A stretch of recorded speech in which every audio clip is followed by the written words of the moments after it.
Hello everyone, welcome back to my YouTube channel. So इस video में हम लोग नाइप बेस एल्गोरिदम शुरू करने वाले हैं। ठीक है।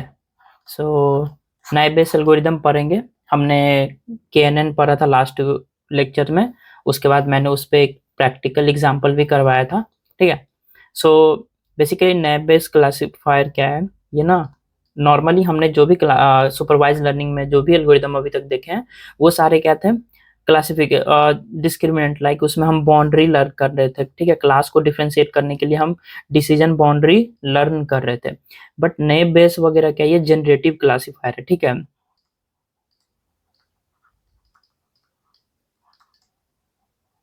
ओके, ये जनरेटिव क्लासिफायर एल्गोरिदम है। और जो अभी तक हमने पढ़ा है, जो भी चाहे आपने linear regression, logistic regression, KNN या हम सुपर SVM वगैरह पढ़ने वाले, वो सब क्या है, डिस्क्रिमिनेटिव क्लासिफायर। ये है जनरेटिव क्लासिफायर। ठीक है।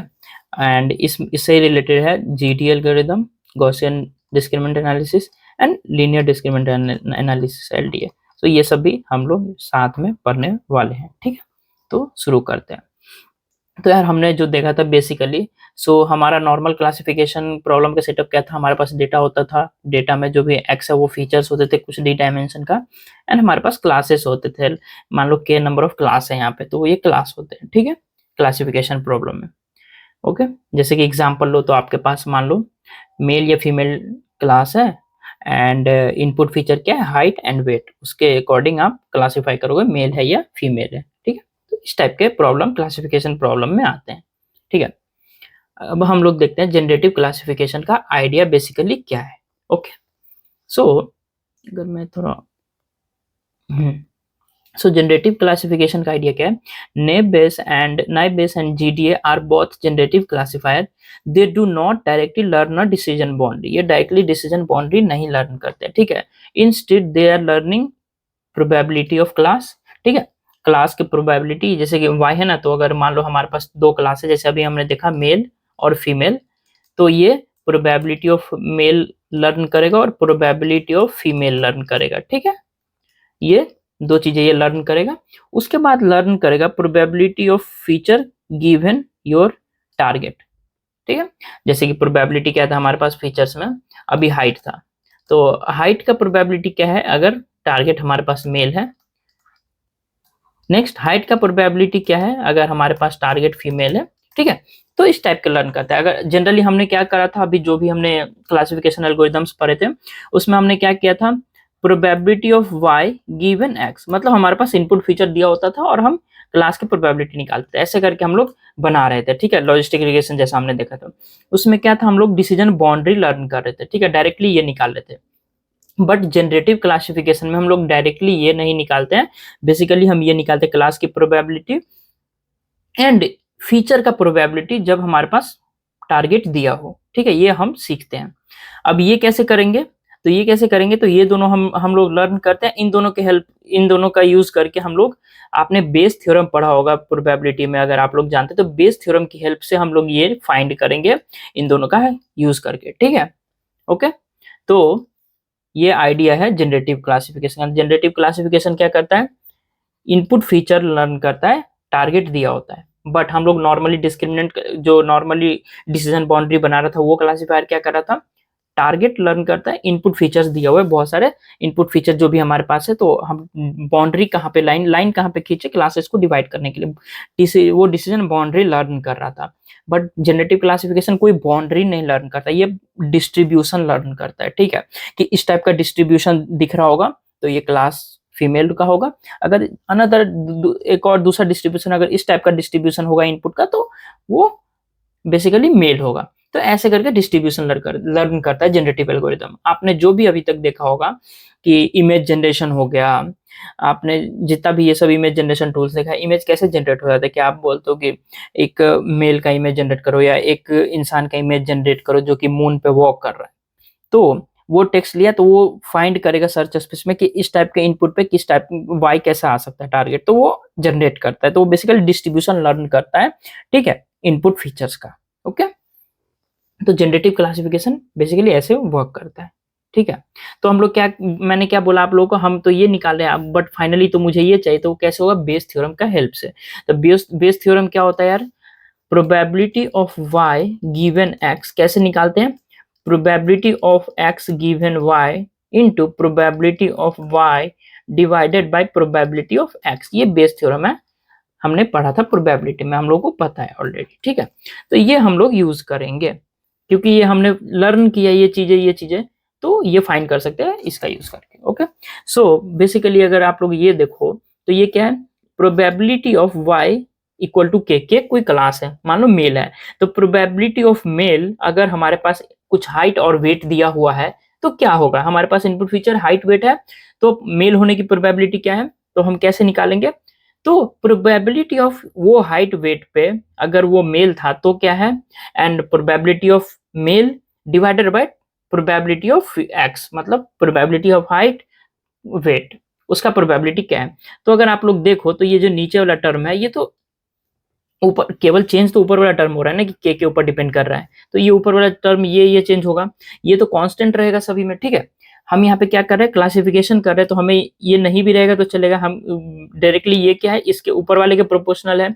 तो अगर आप लोग देखो डिनोमिनेटर टर्म ये जो है, तो इसे हम रिमूव कर सकते हैं ना, क्योंकि अगर ये हम डायरेक्टली फाइंड कर रहे हैं, ये एक्स्ट्रा कंप्यूटेशन क्यों करना, टाइम बर्बाद क्यों करना, ये बस फाइंड करो और जिसका हाईएस्ट होगा वो क्लास ले लेंगे, यहाँ पे क्लास मेल फीमेल करके, ठीक है। इसलिए हम क्या करते हैं, नीचे वाले को इग्नोर कर देते हैं, ठीक है, ठीक है, नीचे वाले को इग्नोर कर देंगे तो हम डायरेक्टली क्या क्या लर्न कर, किस चीज का यूज करेंगे, इसका और इसका यूज करेंगे फाइनल प्रिडिक्शन के लिए, है ना। बस इसका ये y वाला टर्म है और ये x वाला, ठीक है। तो इन दोनों का यूज करके हम फाइनल क्लास निकाल लेंगे। तो मैंने यहाँ पे क्या लिखा है, फाइनली फॉर्मूला y हमारा एक्चुअल टारगेट क्या हो सकता है, प्रिडिक्शन क्या हो सकता है, वो क्या है, आर्ग मैक्स ऑन ईच क्लास, के क्लास मेल या फीमेल पे। आर्ग मैक्स क्या होता है, मैक्सिमम, मतलब इसका जो मैक्सिमम होगा उसमें आर्गुमेंट क्या होगा, वो जो मैक्सिमम हुआ तो वो किस आर्गुमेंट पे हुआ, मेल पे या फीमेल पे, तो वो क्लास आर्ग मैक्स के हम फाइंड कर रहे हैं। तो जिस के पे हमारा ये ओवरऑल मैक्सिमम होगा वो हम y को असाइन कर देंगे। तो y equal to, for example K male highest आया, फीमेल कम आया, तो हमारा टारगेट क्या प्रिडिक्शन हुआ, मेल आंसर हो गया, ठीक है, ये प्रिडिक्शन हो गया। ऐसे करके वर्क करेगा, राइट, ठीक है। सो ये मेन फॉर्मूला है, ठीक है, आपको याद रखना है, ध्यान में रखना है, ओके, इजी। नेक्स्ट चलते हैं आगे, what does generative classifier learns, तो वो मैंने बता दिया आपको, ये पी लर्न करता है, सारे क्लासेस का प्रोबेबिलिटी लर्न करता है, जिसे हम लोग प्रायर प्रोबेबिलिटी बोलते हैं। इसे हम लोग क्या बोलेंगे, प्रायर प्रोबेबिलिटी, ठीक है। उसके बाद हम लोग जो लर्न करते हैं, इनपुट फीचर दिया और क्लास दिया है कुछ भी के, मतलब कोई भी क्लास, जितने क्लास हो गए उन सब के लिए डिफरेंट डिफरेंट निकलेगा। जैसे कि probability of feature into male class है तो मेल, प्रोबेबिलिटी ऑफ फीचर और फीमेल क्लास है तो फीमेल, और क्लास होगा तो और होगा, ठीक है। तो इसे हम क्या बोलते हैं, लाइकलीहुड बोलते हैं, ठीक है, इसे हम बोलते हैं लाइकलीहुड। तो हम आगे चले तो देखो इसे हम लोग क्या बोलेंगे, लाइकलीहुड बोलते हैं, ठीक है, एक्स लर्न करने को, ओके। आप देखते हैं प्रायर प्रोबेबिलिटी, फॉर एग्जांपल मान लो सपोज वी हैव 100 ईमेल्स, जिसमें 40 स्पैम ईमेल है, 60 हैम ईमेल है, मतलब नॉन स्पैम है, ठीक है। तो यहाँ पे प्रायर प्रोबेबिलिटी कैसे निकालेंगे, क्लास का प्रोबेबिलिटी, तो स्पैम और हैम का निकालेंगे। तो स्पैम का कैसे निकालेंगे, कितने स्पैम है, 40, टोटल 100, तो 40/100 आइए 0.6, 60/100, तो ऐसे करके प्रायर प्रोबेबिलिटी निकल जाएगा, वेरी इजी, ठीक है। लाइकलीहुड पे चलते हैं, ये क्या बताता है likelihood, if the class is K, अगर क्लास हमारा के है, मतलब क्लास मेल है, how likely is the input feature X, अगर क्लास मेल है तो height 160 centimetre and weight 40 kg की क्या प्रोबेबिलिटी है, तो कम है। मान लो हाइट 170 सेंटीमीटर और वेट 70 kg, तो फॉर एग्जांपल यहाँ पे प्रोबेबिलिटी हाई आया, तो यहाँ पे लाइकलीहुड हाई आएगा, ठीक है। यहाँ पे लाइकलीहुड हाईएस्ट है, यहाँ पे लोएस्ट है, फॉर एग्जांपल यहाँ पे भी हाईएस्ट हो सकता है, मैं एग्जांपल के लिए बता रहा हूँ, ठीक है। तो बेसिकली ये लाइकलीहुड है, ये हमें लर्न करना है during the training phase, okay. अब देखो ये लाइकलीहुड डिफरेंट डिफरेंट एल्गोरिथम के लिए डिफरेंट डिफरेंट तरह से वर्क करता है। फॉर एग्जांपल नए बेस के लिए हमने देखा, हम ये लर्न करें तो इसमें हम मान के चलते हैं नेव बेस में कि फीचर्स जो है ये सारे इंडिपेंडेंट हैं, जितने भी फीचर्स होंगे इंडिपेंडेंट होंगे, ठीक है। अब गॉसियन नेव बेस क्या होता है? गॉसियन क्या है? गॉसियन नेव बेस में जो भी फीचर्स है वो सारे कंटीन्यूअस न्यूमेरिकल वैल्यू होंगे, तो गॉसियन इंडिपेंडेंटली होगा, सारे फीचर वो भी इंडिपेंडेंट है लेकिन गॉसियन डिस्ट्रीब्यूशन फॉलो कर रहे हैं। मल्टीनोमियल नेव बेस क्या होता है? ये मल्टीनोमियल डिस्ट्रीब्यूशन फॉलो करता है, ठीक है। मल्टीनोमियल में क्या होता है? वर्ड काउंट डिस्ट्रीब्यूशन हम लेके चलते हैं, ठीक है। नेक्स्ट है बर्नौली डिस्ट्रीब्यूशन, जहां पे 2 क्लास होगा, यस नो, तो बाइनरी फीचर्स डिस्ट्रीब्यूशन होगा यहाँ पे, ठीक है। नेक्स्ट है कैटेगरिकल नेव बेस, मतलब फीचर हमारे कैटेगरीज में है, फॉर एग्जांपल सिटी है, ब्लड ग्रुप है, ये सब कैटेगरिकल है। तो कैटेगरी प्रोबेबिलिटी टेबल्स होंगे, ठीक है। उसके बाद जीडीए एलडीए उनके फुल कोवेरियंस मैट्रिक्स लर्न करते हैं, multivariate Gaussian and class specific Gaussian. तो इस टाइप से सभी के लिए ये डिफरेंट डिफरेंट बिहेव करेगा, उसके अकॉर्डिंग हम लोग फाइंड करेंगे, ओके। तो ये हमारा था बेसिक कि लर्न कैसे क्या करता है naive base algorithm during learning, prior probability और ये हमारा लाइक्लीहुड, ठीक है। चलो अब आगे चलते हैं, अब नाइप बेस का कोर एल्गोरिदम समझने की कोशिश करते हैं, वो है क्या, ठीक है। देखो नाइप बेस क्या है, हम क्या सीख रहे हैं? Probability of X given Y, तो हमारा कुछ इनपुट फीचर होगा एक्स और क्लास के, मान लो कुछ भी हो सकता है, मेल फीमेल कोई एक क्लास लेके चलते हैं, मेल ले लेते हैं, ठीक है, ओके। तो हमारा फीचर एक्स क्या होगा? वो डी डायमेंशनल फीचर होगा, बहुत सारे फीचर होंगे। अभी हमारे केस में बस हाइट वेट था, डी डी बहुत सारे फीचर्स भी हो सकते हैं, तो हमारे पास मान लो डी नंबर ऑफ फीचर्स हैं और क्लास हमारा एक मेल आया, ठीक है। तो हमने क्या लिखा था? बेस नाइप बेस का अजम्पशन क्या है कि सारे फीचर्स क्या है? इंडिपेंडेंट है, ठीक है। और ये प्रोबेबिलिटी है ज्वाइंट प्रोबेबिलिटी, अगर आप लोगों ने पढ़ा होगा प्रोबेबिलिटी ऑफ x1, x2 क्या होता है? ये ज्वाइंट प्रोबेबिलिटी है बेसिकली, x1 इंटरसेक्शन x2। तो ये ज्वाइंट प्रोबेबिलिटी कैसे निकालते हैं हम लोग? Probability of x1 into probability of x2 given x1, ऐसे करके ज्वाइंट प्रोबेबिलिटी निकालते हैं, राइट। तो यहाँ पे भी ऐसे करके निकालेंगे, अगर आप लोगों को पता नहीं तो रिवाइज कर लेना ज्वाइंट प्रोबेबिलिटी क्या होता है, ओके। वेरी इजी, 3 टर्म होते तो और ये एक टर्म और आगे जाता। चलो मैं बता ही देता हूँ, समझना इजी होगा। x1 x2 x3, मान लो 3 वेरिएबल्स है, ज्वाइंट प्रोबेबिलिटी निकाले तो कैसे निकालेंगे? फर्स्ट x1 लेंगे, नेक्स्ट प्रोबेबिलिटी ऑफ x2, हमें गिवन क्या है? पीछे वाला x1, ठीक है। नेक्स्ट प्रोबेबिलिटी x3, गिवन क्या है? पीछे वाला दोनों x1 एंड x2, ठीक है। ऐसे करके लिखते हैं ज्वाइंट प्रोबेबिलिटी, ठीक है। अब इससे इरेज, छोड़ो इरेज नहीं करता हूँ, ओके। तो हमारा क्या होगा यार, अगर आप देखो तो यहाँ पे ज्वाइंट प्रोबेबिलिटी निकालोगे तो ये क्या होगा? प्रोबेबिलिटी ऑफ x1 इसके अकॉर्डिंग, बट यहाँ पे ऑलरेडी ये कंडीशन दिया हुआ है तो कंडीशनली ज्वाइंट इंडिपेंडेंट है, तो फर्स्ट टर्म में ही y होगा कुछ k करके, ठीक है, y इक्वल टू k, ठीक है, into next probability of x2 and y equal to k। हम यहाँ पे ये क्यों नहीं लिखे? यहाँ पे y इक्वल टू के कोमा x1 भी लिखते हैं, बट ये क्या बोल रहा है? कंडीशनली इंडिपेंडेंट है, मतलब सारे फीचर इंडिपेंडेंट है। अगर फीचर्स इंडिपेंडेंट हो गए तो हमारा x1 फीचर x2 पे डिपेंड नहीं करेगा, x3 पे डिपेंड नहीं करेगा, सेम x2 x1 पे डिपेंड नहीं कर रहा होगा। तो जब x2 x1 पे डिपेंड नहीं करेगा तो उसे लिखने की जरूरत नहीं है, तो ऐसे करके हम सारा लिखेंगे। इसलिए ये क्या है? ये सिंबल मल्टीप्लीकेशन का सिंबल होता है, तो टोटल जितने फीचर्स है डी तक, ये हम सारे ऐसे करके मल्टीप्लाई कर देंगे एक एक करके, ठीक है। तो ये हमारा फाइनली जॉइंट डिस्ट्रीब्यूशन आ जाता है। तो नाइप बेस में नाइप क्यों है? नाइप का मतलब यही है कि ये सभी को इंडिपेंडेंट एज्यूम करके चलता है सारे फीचर, बट रियल वर्ल्ड में फीचर्स इंडिपेंडेंट नहीं होते हैं, बट इस एल्गोरिदम का एजम्पशन ही है कि सारे इंडिपेंडेंट होता है, इसलिए हम इसे नाइप बेस बोलते हैं। बेस थ्योरम से बेस, नाइप मतलब ये बहुत नाइप है, मतलब सोच रहा है कि चलो सारा फीचर्स इंडिपेंडेंट होगा, ऐसा, ठीक है। तो बेसिकली ऐसे करके कोर एल्गोरिदम का कोर मोटिव ये है, ठीक है। सो ठीक है, तो given the class and all features are independent, therefore हम क्या लिख रहे होंगे यार? अगर फाइनल इक्वेशन जो था हमारा arg max K probability of y equal to k, क्योंकि वो फाइनल इक्वेशन याद है आप लोगों को, प्रोबेबिलिटी यहाँ पे था और यहाँ पे था, तो यहाँ पे हम पूरा फीचर्स का लिख रहे थे, बट क्या हमारा फीचर सारे इंडिपेंडेंट है तो मल्टीप्लाई कर रहे हैं, सारे एक एक फीचर्स को मल्टीप्लाई करेंगे। अगर लिखूँ तो ये अगर ब्रेक करोगे तो आप ऐसा दिखेगा, ये तो बाहर में, बाकी ये सारे मल्टीप्लाई होंगे। मान लो x1 से d है तो x1 y equal to k into probability of x2 y equal to k dot dot dot dot probability of xd y equal to k। तो ऐसे करके ये फाइनली मल्टीप्लाई होगा और फिर हमारा प्रिडिक्शन होगा मैक्सिमम आर्गमैक्स। तो सारे के डिफरेंट डिफरेंट जितने भी क्लास हैं उन सब क्लास का वैल्यू के डालेंगे, मेल फीमेल, और ये प्रोबेबिलिटी टोटल फाइंड करेंगे और जो जिस के लिए हाईएस्ट आएगा वो हम इसे असाइन कर देंगे, इसलिए आर्गमैक्स है। Right, easy, very simple, great. अब चलते हैं आगे।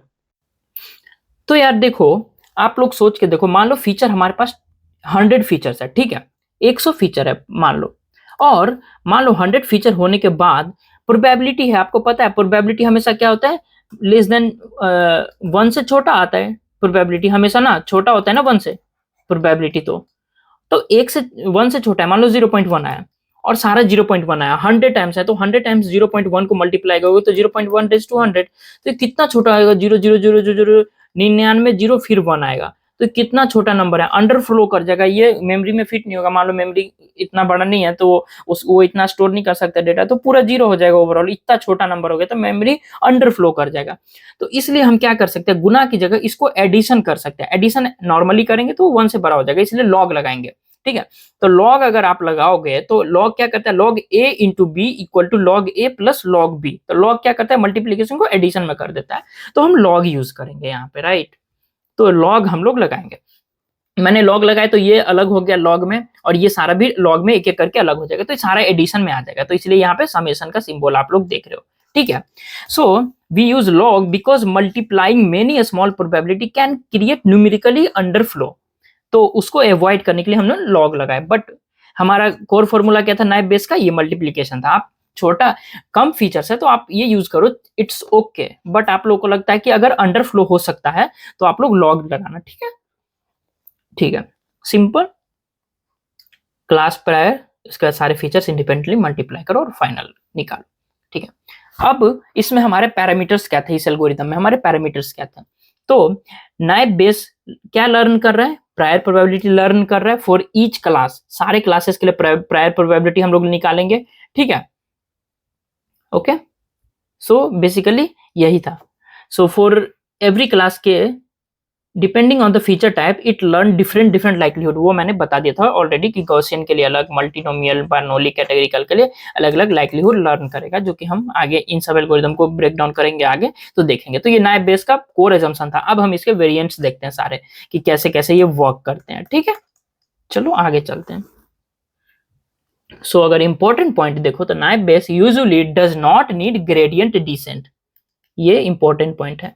नाइप बेस को ग्रेडियंट डिसेंट की जरूरत नहीं है, क्यों, क्योंकि ये बेसिकली जो हमारे पास डेटा है उससे प्रोबेबिलिटी लर्न कर रहा है। It learn parameter using direct formula, किस किस चीज का यूज करता है, ये काउंटिंग करता है, काउंट करता है सारे चीजों को, एवरेज करता है, वेरिएंस निकालता है, प्रोबेबिलिटी एस्टिमेट करता है, तो इसमें कोई ग्रेडियंट डिसेंट की जरूरत नहीं पड़ती है, ओके।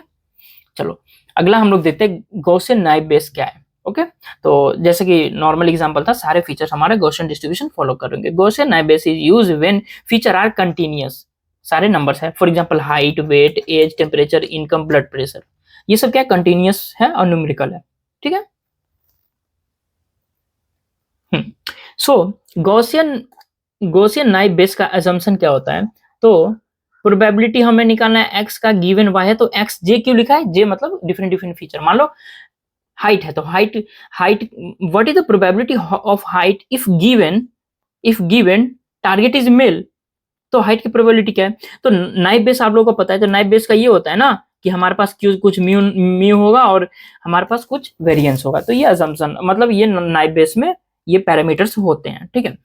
अब हम यहाँ पे क्या लिखा है, म्यू जे के, व्हाट डू यू मीन, जे मतलब हमारे पास नंबर ऑफ फीचर्स क्या क्या है, तो सारे फीचर्स के लिए अलग अलग होगा, और के क्लास तो अगर निकालो फॉर एग्जांपल फीचर हाइट और क्लास क्या है मेल, फिर म्यू फीचर हाइट क्लास क्या है फीमेल, फिर mu weight male, mu weight female, तो ऐसे करके डिफरेंट ये कॉम्बिनेशन बनेंगे, सारे कैलकुलेट हमें करने पड़ेंगे, ठीक है। तो this means feature J inside class के फॉलो नॉर्मल डिस्ट्रीब्यूशन, तो हम ये असम्पशन है हमारा गॉसियन नाइप बेस में, ठीक है।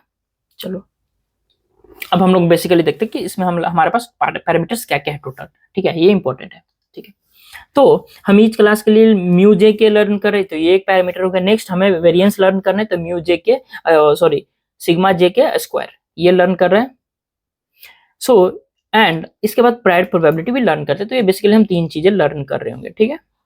ये दोनों यूज होगा वही लाइक्लीहुड निकालने वाले में, ठीक है। तो हम यहाँ पे हमारा पैरामीटर क्या है, 3 टाइप्स ऑफ पैरामीटर्स है, ये याद रखना, ठीक है। आगे चलते हैं। So Gaussian naive Bayes learn variance not fully covariance. तो ये सारे फीचर्स के बीच का कोवेरियंस नहीं लर्न कर रहे, वेरिएंस लर्न कर रहे। क्यों? क्योंकि हमारा एजम्पशन है features are independent, that's why, ठीक है। It assume features are conditionally independent given class के लिए डिपेंडेंट है, बट कंडीशनली इंडिपेंडेंट। कंडीशन क्या है कि जो हमारा क्लास दिया हुआ है, ठीक है, जो कि हमने देख लिया। तो इस टाइप से हम वेरिएंस निकालेंगे और ये सारे जीरो होंगे, क्योंकि कोवेरियंस मैट्रिक्स में ये हमारा कोवेरियंस यहाँ पे कुछ एग्जिस्ट नहीं करेगा, क्योंकि इंडिपेंडेंट है। तो इसलिए सारे हमारे केवल डायगोनल वाले आएंगे, जो कि वेरिएंस होगा, ठीक है। ओके, ये सब टर्म याद रखना, इंपॉर्टेंस होते हैं। अगर आप लोग इंटरव्यू भी दोगे तो पूछेंगे, तो आपको जवाब देना होगा, ठीक है। नेक्स्ट, अब ट्रेन कैसे करेंगे गॉसियन नाइव बेस को, ठीक है। तो हमारे पास मान लो एनके है, एनके क्या है, number of training sample in class के। सो मान लो टोटल हमारे डेटा सेट का साइज 100 है, जिसमें से 60 मेल है एंड 40 फीमेल है, ठीक है।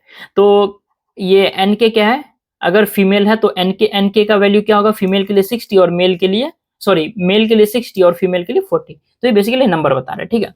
तो क्लास प्रोबेबिलिटी कैसे निकालोगे, प्रोबेबिलिटी ऑफ मेल क्या होगा, एन के मेल का 60 डिवाइड बाय टोटल, और फीमेल का प्रोबेबिलिटी ऑफ फीमेल 40 बाई 100, ऐसे करके आप लोग कैलकुलेट करोगे। ये प्रायर प्रोबेबिलिटी आ गया।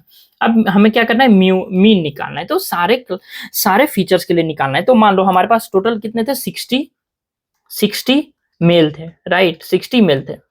तो 60 मेल के अंदर हमारा फीचर्स जो भी है, हाइट, वेट, मान लो 2 ही फीचर है, ठीक है। तो ये 60 जो भी मेल है, यहाँ पे मेल 60 मेल है, तो उसमें जो भी हाइट्स होंगे, वेट्स होंगे, उसका निकालेंगे। तो ये निकालेंगे, एक म्यू आ जाएगा, म्यू जे के आ जाएगा, एक ये आ जाएगा म्यू जे के, मतलब म्यू, ये J1 ले लेता हूँ, J2 ले लेता हूँ अनदर फीचर के लिए, और के हमारा मेल था। सेम यहाँ पे फीमेल के लिए आ जाएगा म्यू J1 के, यानी कि फीमेल, और यहाँ पे क्या आ जाएगा, म्यू J2 फीमेल, और यहाँ पे मेल ले लो, ऐसे लिख दो। तो सिंपल है, इट्स वेरी सिंपल, ठीक है। तो हमने निकाल लिया, ठीक है। और टोटल एन से एन के से डिवाइड कर दो कि कितने टोटल थे, तो मीन आ जाएगा, ये आपको पता है। वेरिएंस क्या होता है यार, हम सारे फीचर्स वैल्यू में से x माइनस म्यू का whole square divided by N के। तो ये और सिंपल है, आप ये ऐसे करके कैलकुलेट कर लेना, ठीक है। तो हमने म्यू सारे फीचर्स का डिफरेंट क्लास के लिए म्यू निकाल लिया, वेरिएंस निकाल लिया, एंड क्लास प्रायर प्रोबेबिलिटी भी निकाल ली। तो ठीक है, ये तो बता दिया मैंने। यहाँ पे भी ग्रेडियंट डिसेंट रिक्वायर्ड नहीं था, ठीक है। हमने ट्रेनिंग कर लिया, लर्न कर लिया। अब प्रिडिक्ट कैसे कर रहे होंगे हम लोग, तो प्रिडिक्ट कैसे करेंगे, तो आप लोग को पता है स्कोर निकालते कैसे निकालते हैं हम लोग, लॉग, अगर लॉग नहीं लोगे छोटा हो तो लॉग नहीं भी लो, प्रोबेबिलिटी, इसका जितने भी लाइक्लीहुड होंगे वो सबके प्रोबेबिलिटी निकालेंगे, और जो हाईएस्ट स्कोर होगा वो क्लास हम लोग ले लेंगे। और ये एन तो पता ही है आपको, नाइव बेस गॉसियन डिस्ट्रीब्यूशन का फंक्शन के प्रोबेबिलिटी का फंक्शन क्या होता है, 1/√पाई sigma square e raise to exponential raise to minus x minus mu divided to 2 sigma square, और यह होल स्क्वायर। तो ये फॉर्मूला यूज करके हम लोग कैलकुलेट करेंगे यहाँ पे प्रोबेबिलिटी, ठीक है। और मैक्सिमम फाइंड करेंगे। फॉर एग्जाम्पल मान लो हमारे पास क्लास है पास फेल, 2 टाइप के क्लास है, और इनपुट फीचर है स्टडी आवर, एक ही फीचर है, ठीक है। तो ट्रेनिंग डेटा कुछ इस टाइप से दिखता है हमारा डी, ठीक है। हम पहले क्या निकालेंगे, प्रायर प्रोबेबिलिटी। तो पास और फेल तो दोनों का तीन ये है, तो 3/6 तो 0.5 आ जाएगा प्रायर प्रोबेबिलिटी दोनों क्लास का, ठीक है। अब हम लोग निकालेंगे, क्या निकालेंगे, म्यू निकालेंगे। म्यू अभी एक ही फीचर है तो म्यू J1 ही होगा, तो म्यू पास और म्यू फेल निकालते हैं। म्यू पास क्या निकालेंगे, पास वाले डिवाइडेड बाय नंबर, 8 9 10, देखो ना, और ये 2 3 4, तो ऐसे म्यू आ गया। अब वेरिएंस निकालते हैं, वेरिएंस तो पता ही है, x minus mu divided by n, ठीक है।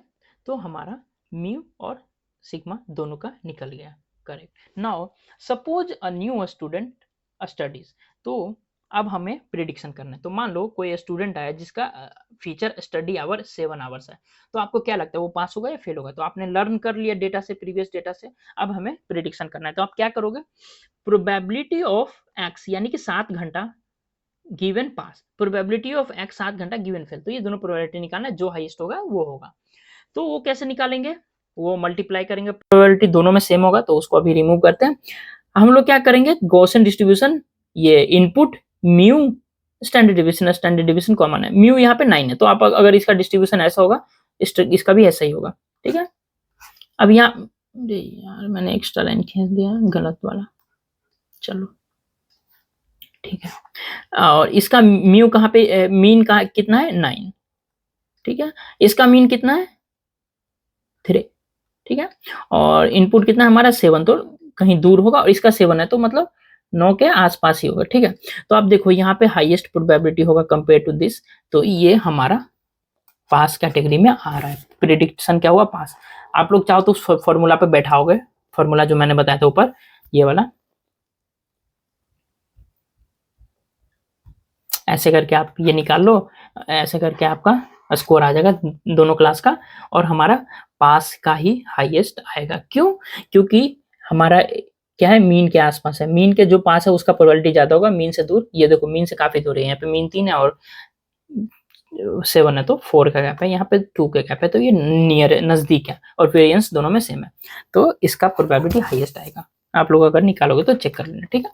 तो ऐसे करके ये वर्क करता है, ठीक है। इसके बाद एक और मैं बताता हूँ, मल्टीनोमियल, फिर आगे वाली चीज हम लोग नेक्स्ट क्लास में पढ़ेंगे।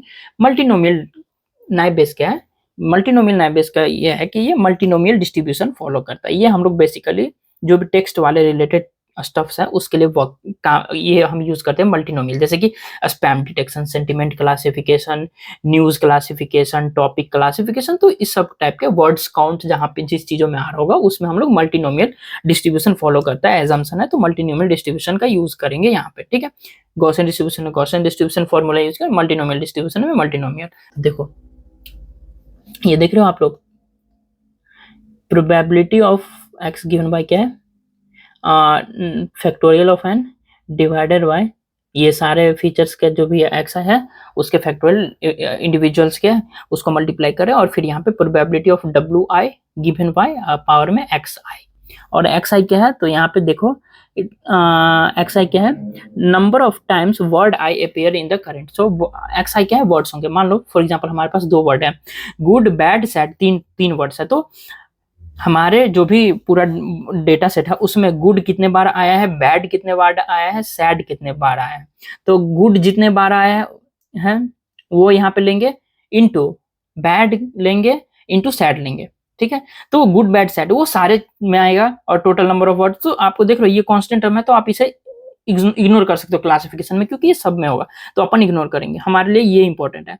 Probability of W I given Y power of word count, good का वर्ड काउंट, अगर गुड आई मतलब आई अगर गुड है तो गुड का, एक्स बैड है तो बैड का, और सैड है तो सैड का, तो वो नंबर ऑफ काउंट्स यहाँ पे लिखेंगे, ठीक है। And probability W I given Y क्या है, probability of word I appearing in the class Y, class Y में प्रोबेबिलिटी ऑफ वर्ड अपियर करने की, word like good, word good spam वाले क्लास ईमेल में गुड वर्ड कितनी बार appear किया है, गुड वर्ड को आने की प्रोबेबिलिटी क्या है स्पैम ईमेल में, वो है ये। तो फॉर एग्जांपल के लिए ईमेल आया विन मनी विन, ये ईमेल है जिसमें 3 ही वर्ड आए, विन मनी विन, ठीक है। वोकैबुलरी क्या होता है यार, वोकैबुलरी होता है हमारे पास जो डेटा सेट है ना उसमें नंबर ऑफ टोटल जितने भी यूनिक वर्ड्स हैं उन सबको वर्ड्स को लेके हम लोग एक फीचर्स बनाते हैं, मतलब एक जगह स्टोर करते हैं और वो सारे यूनिक वर्ड रखते हैं, उसे हम वोकैबुलरी सेट बोलते हैं। तो मान लो हमारे पास डेटा में 3 टाइप के वर्ड्स थे, विन मनी और मीटिंग, तो 3 वर्ड्स थे।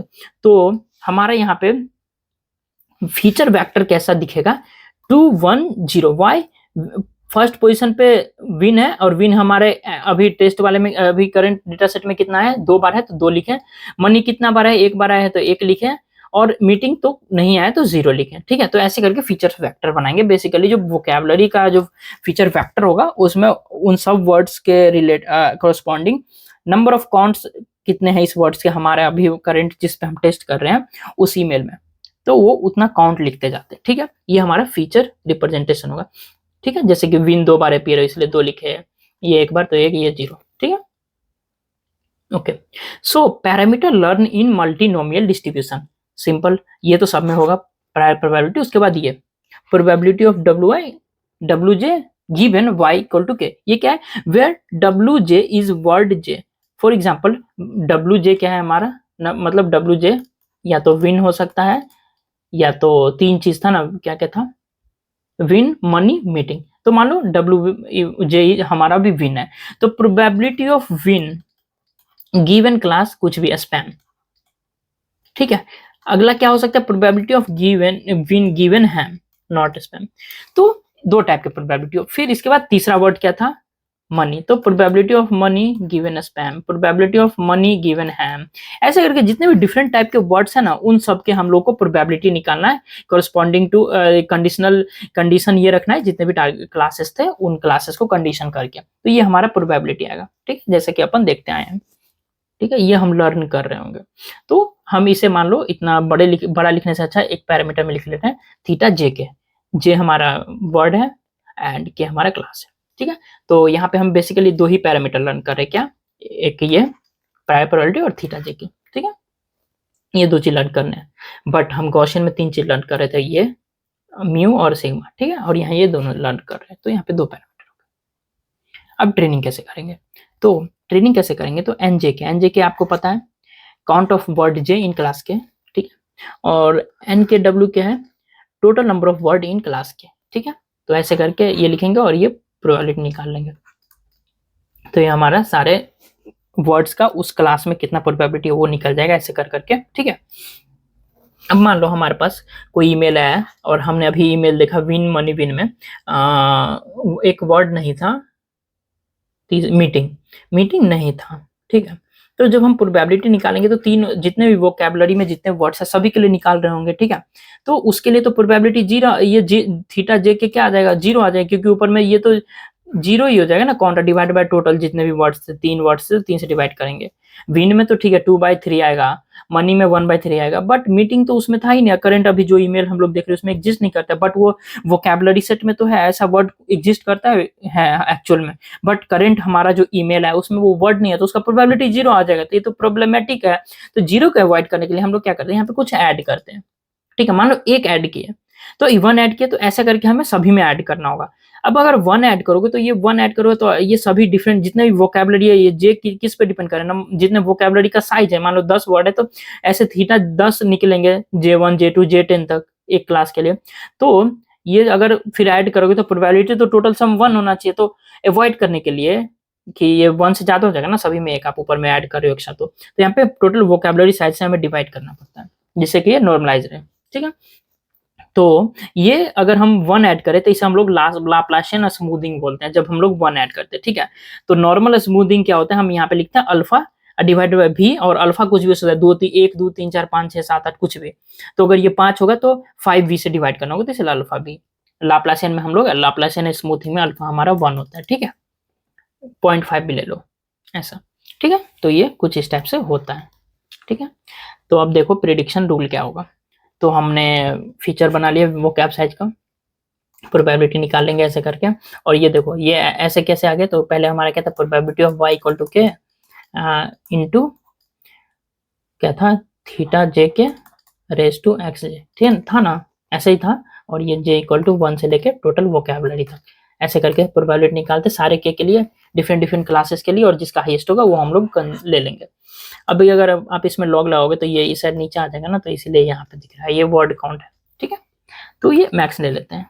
तो आप लॉग लगा भी सकते हो, नहीं भी लगा सकते हो, बट जब ओवरफ्लो अंडरफ्लो को हैंडल करने के लिए लॉग लगाते हैं हम लोग। ठीक है, तो अगर एक एग्जांपल देखते हैं, फॉर एग्जांपल न्यूमेरिकल, हमारे पास ये डेटा सेट है जिसमें 2 स्पैम 2 हैम है, और ये हमारा टेक्स्ट आया है। ठीक है, तो आप यहाँ पे हमारा वोकैबुलरी क्या हो जाएगा टोटल डेटा सेट में, तो हमारे पास win money prize meeting today project इतने टाइप के वर्ड्स हैं इसमें यूनिक, तो वोकैबुलरी साइज 6 हो गए। ठीक है, प्रायर क्लास प्रोबेबिलिटी स्पैम का 2/4, हैम का 2/4 सेम आ गया। स्पैम वर्ड काउंट, तो स्पैम के अंदर वर्ड काउंट क्या है, तो विन 2 बार था, मनी 1 बार था, प्राइज 1 बार था। ठीक है, टोटल स्पैम वाले में आप इसमें टोटल स्पैम वाले जो भी क्लास है उसके अंदर विन का काउंट क्या था, ये ट्रेनिंग टाइम का चीज है। तो ये सब हमने निकाल लिया। और टोटल स्पैम वर्ड कितने थे, टोटल हमारे पास वर्ड कितने थे स्पैम में, टोटल ईमेल 2 ईमेल थे जिसमें 2-2 करके थे, तो 4 आए। ठीक है, देखो आप 2-2 करके तो 4 आ गए। ठीक है, तो हम लोग निकाल लेंगे लाप्लासियन स्मूथिंग लगा के। तो विन स्पैम के अंदर विन 2 बार आया तो 2/4 प्लस 1 बाय वोकैब से 6, ऐसे करके निकाल लेंगे। विन का मनी का निकल गया। सेम हैम में निकाल लेंगे, वो भी निकल गया। अब हमारा टेस्ट टाइम पे ईमेल आया विन मनी, तो अब क्या करोगे, प्रोबेबिलिटी ऑफ वाई। ठीक है, प्रोबेबिलिटी ऑफ वाई मान लो अभी तुम निकाल रहे हो स्पैम के लिए, स्पैम क्लास के लिए, तो spam probability of spam into, अभी मान लो लॉग नहीं ले रहे, लॉग लगा सकते हो बट यहाँ पे फीचर कम है तो लॉग नहीं भी लोगे तो चलेगा। प्रोबेबिलिटी ऑफ स्पैम इनटू, और क्या क्या आ सकता है, तो हमारे पास probability of win given spam into probability of money given spam. तो क्या है, तो स्पैम का प्रोबेबिलिटी क्या था यार, नॉर्मल स्पैम का प्रोबेबिलिटी क्या था 0.5 इनटू विन और स्पैम दिया हुआ, तो स्पैम के अंदर विन का प्रोबेबिलिटी क्या है 0.3, तो हमने लिख दिया 0.3 इनटू मनी, स्पैम के अंदर मनी का प्रोबेबिलिटी क्या है, स्पैम के अंदर मनी का प्रोबेबिलिटी 0.2, तो 0.2। आप लोग बोलोगे कि आपने तो इसके अंदर 2 ही विन और मनी का ही निकाला स्पैम के अंदर, लेकिन टोटल हमारे पास तो 6 वर्ड्स है तो सभी का निकालना है। यहाँ पे 2 ही मैंने निकाला, आप सभी का निकालना है, क्योंकि एक्चुअली टेस्ट में हम 2 ही ले रहे थे, उसी के अकॉर्डिंग मैंने कैलकुलेट किया। आपको सारे का निकालना है क्योंकि टेस्ट टाइम पे कुछ भी आ सकता है। ठीक है, तो ऐसे करके निकाल लिया, और ये आप करोगे तो 0.03 आएगा। ठीक है, सेम अब अगर हैम के लिए करें तो probability of ham, probability of win in ham, probability of money in ham. ठीक है, तो ये कुछ आएगा 0.5 इंटू 0.1 इंटू 0.1, जो आ गया 0.005। तो अब देखो हाईएस्ट प्रोबेबिलिटी इसका है और इसका छोटा है, तो हमारा फाइनल कंक्लूजन है कि ये स्पैम है।